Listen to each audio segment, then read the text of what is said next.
দেখেন গরুর পূজা কিভাবে শুরু হয় পৃথিবীতে প্রথম। বনি ইসরায়েলের এক দুষ্ট লোক ছিল, নাম সামিরি। সে সবাইরে বলল তোমাদের স্বর্ণগুলো ফালাও। স্বর্ণগুলো ফেললো, বনি ইসরায়েলের স্বর্ণগুলোকে গলিয়ে গরুর বাচ্চা বানালো, গোবৎস।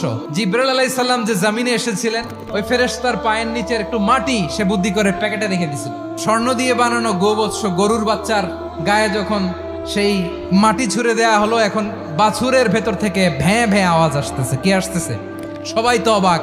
সামিরি বলে, আরে তোমরা যে 70 জন দিয়ে মুসা আলাইহিস সালাম রে পাঠাইছো ওইদিকে, এত ঘুরতেছে, আল্লাহরে খুঁজে পায় না, আল্লাহ তো এটার ভিতরে ঢুকছে। নাউজুবিল্লাহ, এটার ভিতরে সেজদা দাও। এই সেজদা দিয়ে গেল। হারুন আলাইহিস সালাম তাদেরকে বুঝালেন, শিরক করো না, আল্লাহরে ভয় করো। শুধু এতটুকুই তিনি বুঝালেন, দাওয়াতি কাজ পালন করলেন, কিন্তু প্রতিরোধ করেন নাই। এই ঘটনা থেকে শিক্ষা কি?